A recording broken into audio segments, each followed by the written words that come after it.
Hello friends, welcome to tamilbreeze.com.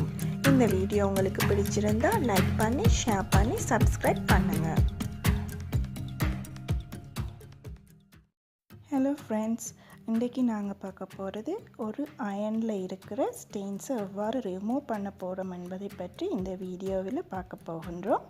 இந்த அயனில் இருக்கிற ஸ்டெயின்ஸை நாங்கள் 2 பொருட்களை கொண்டு ரிமூவ் பண்ணலாம். ஒன்று பெனடால் இல்லாவிட்டால் பாராசிட்டமால். இதை கொண்டும் சாதாரண கிச்சன் டவல் ரெண்டையும் வைத்துக்கொண்டு எவ்வாறு நாங்கள் இந்த ஸ்டெயின்ஸை ரிமூவ் பண்ண போகிறோம் என்பதை பார்க்கலாம். இந்த ஸ்டெயின்ஸை ரிமூவ் பண்ணுறதுக்கு முதல் நான் இந்த பெனடாலை ஒரு கிளிப்பில் கொத்தி இருக்கின்றேன்.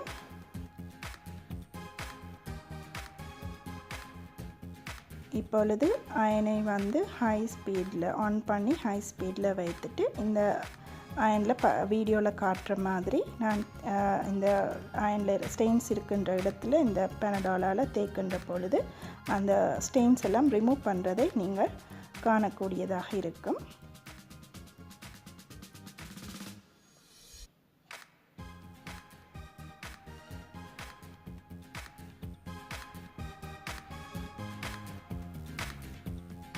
இப்பொழுது அயனை ஆஃப் பண்ணி விட்டு இந்த ஸ்டெயின்ஸை கிச்சன் டவலை கொண்டு துடைத்தெடுக்கின்ற பொழுது அந்த ஸ்டெயின்ஸ் எல்லாம் ரிமூவ் ஆகிறதை பார்க்கக்கூடியதாக இருக்கும்.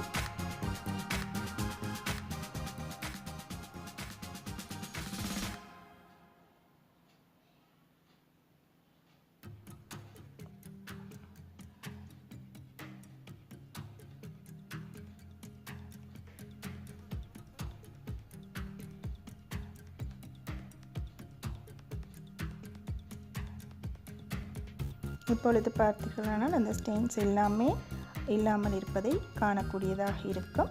இதை நீங்கள் வீட்டிலும் ட்ரை பண்ணி பார்க்கலாம். நன்றி.